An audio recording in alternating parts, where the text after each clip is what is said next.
Hello, YouTube world. Um, it's me. My name is Ace. I come from the DMV area, which is DC, Maryland, Virginia.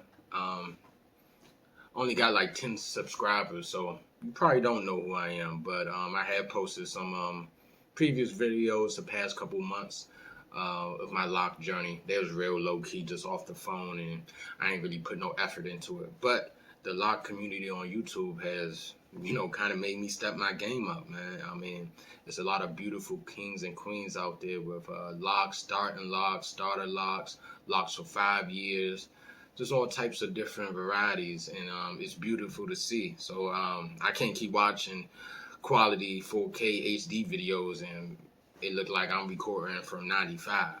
So with that being said, I'm working on stepping my game up a little bit with these videos.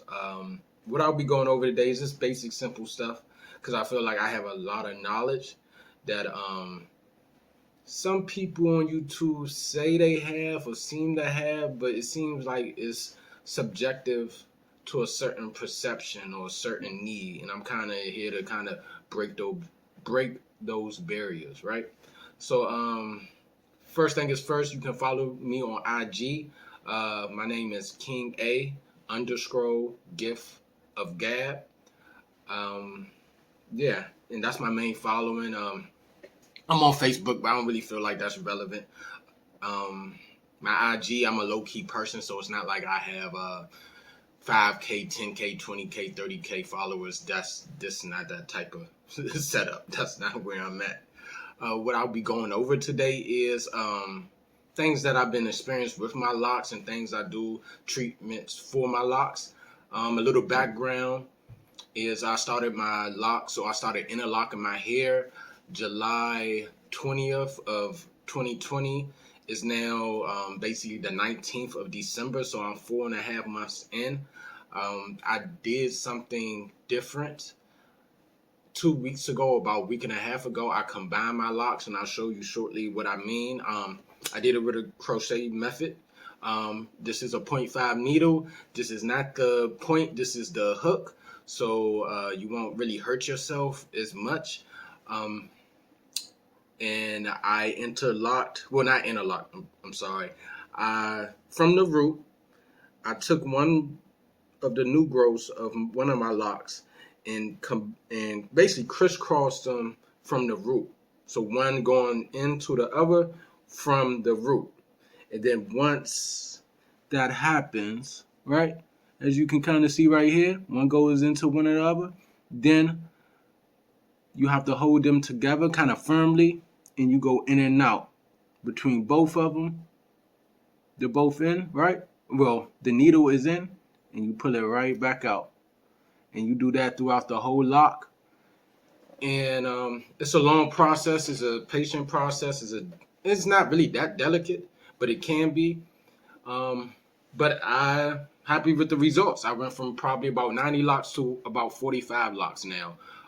They are thick, and they are growing. One thing I will say is a misconception about combining locks.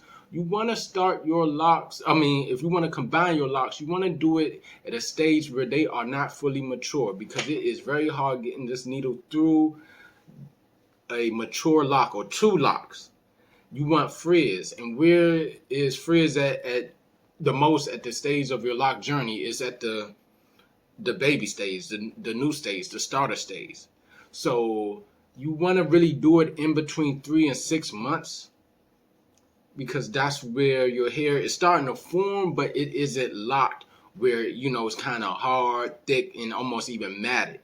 Like a person 3-4 years, yes, it's possible they can combine their locks, very possible, but it's a much tedious process. And even a little bit more delicate process, because you might break the actual mold of your lock because the force you'll have to use to try to combine it. But that's what I pretty much did.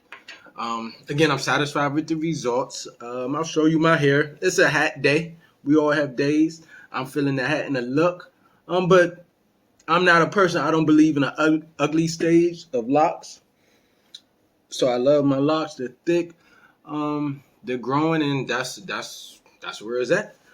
with me far as combining my locks. It took me about 3 hours to do. Really, probably more than 3 hours, probably like six, because I did some the next day. But it took me a while, but I'm happy with the results. Also, what I wanted to touch on this video is treatment for your locks. For me, and I know that's not going to apply to everybody, natural or most natural is the best to me because it's what your body is going to consume the highest rate of. Natural, because we're built from natural resources. We're not built from artificial resources. So the two things I use, and I support black-owned business. So this is my loctician, a new loctician I go to. She's local in Alexandria, Virginia. Her name of her company is called Queen Lock and Style, right? Queen Lock and Style. One is an oil or more like a serum, and this is just sea moss, sea moss straight up. So I just take a teaspoon of that per day. Helps you nail grow, hair growth, just health benefits. Period. And then this serum or oil, it has it's all natural, no alcohol, sea moss ingredients, tea tree oil, all that type of stuff into that. I use this every other day. I apply it to my hair and, on the scalp, actually on the locks. And I wear my do-rag. Speaking of do-rag or any type of wrap that's more silk, that's very important. I think that's a misunderstanding that people that start in locks don't understand. Your do-rag is very important because it's how your hair is going to be treated the 8, 4, 6, 10 hours you sleep. That's a lot of time. So you want to before that, you want to always wrap your hair. There's three main pros for wrapping your hair. One is it will start to form the direction of where you want your locks to lay down and how they're going to lay down anyway. So it's an early starting for all you ugly phase people. That'll help you move forward. So it's going to help your hair lay down. It's also going to keep your hair moisturized. There's going to be days even when you're not asleep that you want to wear a do-rag, and I call it a moisturized day, where you ain't really doing too much to your locks. You gave it some hot oil treatment or just some type of natural oil treatment. You wrap that do-rag around, and it's holding in all that moisture. Then lastly, and I feel like a very underrated pro for do-rags is the way your hair new growth grows in. Just like when people wear do-rag for other styles or short styles or waves, it maintains their hair growth even when they're woofing or they're growing their waves out to get deeper waves. It still looks controlled. So that's what a do-rag does for you with your new growth. Instead of it looking crazy and fizzy everywhere, even though you can't really tell with mine, but because mine still look crazy. But if you can see, the new growth is more maintained instead of everywhere. That helps you out the ugly phase, right?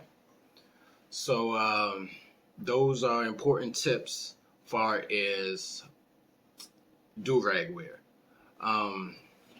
As you can see, I have a beard. Little comey for the beard, right? I'll be starting a channel for advice on beards. It'll probably be called, Beard Gods or something like that, because we are all gods. I done had this beard for a while. This is actually probably a medium length. I done had it longer when I had kind of the short hair and the fade with the big beard. I just want to give people advice on that as well, because obviously that's trending too, and you got to maintain a beard, especially in society. If you're working or you got a business or anything, you can't be looking too crazy. Then the locks with the beard. So I'm gonna give you guys tips and trades on what to do with beards. That's pretty much all I have to say today. I'll speak on some misunderstandings about locks, and this is no shade to anybody, because I think anybody has a right to do what they want with their hair and live freely. But I will say this: locks is more of a spiritual journey than a cosmetic long journey where you see your locks grow from short to long. Obviously, you will see that. But at the end of the day, the most important thing locks teach you is a spiritual journey. it's a journey within yourself that will apply to other things in life, as far as your career, maybe your health, fitness, or just anything you're trying to obtain, right? Anything that's very important that you're trying to obtain in life, right? It takes uncomfortability to get there. It takes struggle and pain and understanding and mistakes to get there. That's the same thing Locs do. So when people try to, how can I say it, wheeze past the journey, they're really losing the most benefit about the Locs, which is the spiritual journey you'll get from it, the patience, the way you'll love yourself, and how that will reflect on everything else you do in life. So don't shortchange yourself. And when I say that, again, no shots at anybody. They can do what they want. But if you're getting lock extensions or you're wearing wigs and stuff over your locks, you're doing that 100% because of a cosmetic view you have, which I understand because society makes us have this. But you need to understand when you do that, you're shortchanging yourself on the spiritual journey that you'll get. And and I just lost my train of thought. But you're losing out on the spiritual journey you'll get and the strength you'll get. Because if you compare someone that says, okay, they're both at year 4, right? Or maybe year 2 and year 4. The person at year 4 just went through the whole cycle, didn't do anything. They just had Locs from day 1. They went through the ugly phase and made it. They year 5, they happy. They are so strong. Versus the person that's struggling at year 2. But that's because, she had Locs extensions, she wore wigs, she wore stuff like that. You're not embracing the evolution that you're creating for yourself.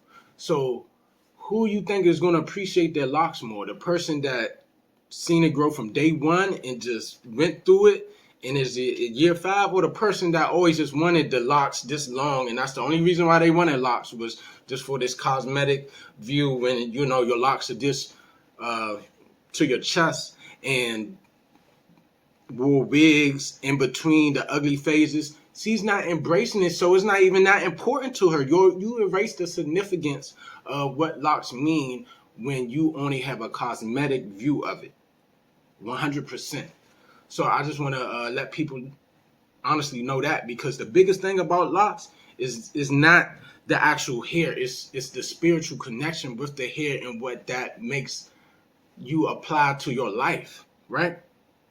Because it's a journey, and the best things you get, they say the best things people get is the ones that wait, or something like that. But you get what I'm saying. So just think about that, and you'll see.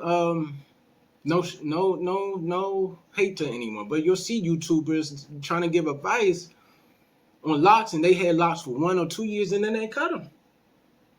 So it's like you didn't even really get to the real mature stage of Locs because you couldn't.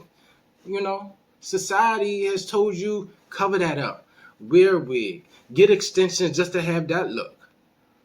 You're not gonna make it. You're just not gonna make it.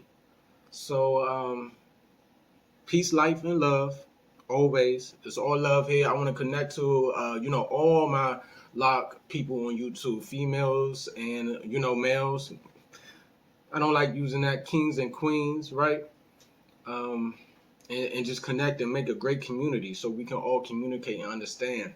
And just great times. Again, I'm 4.5 months in, so not very long.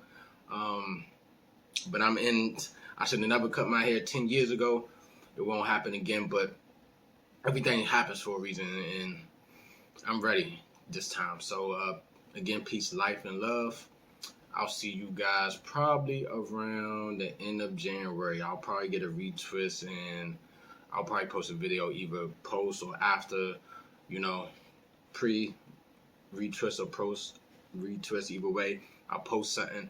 These videos will get better. I appreciate the patience of my 8 loyal subscribers before this video. Hopefully, y'all can help me out, and I ain't trying to blow up, but I'm trying to be a part of the community. I got a lot to offer. So, peace, life, and love again.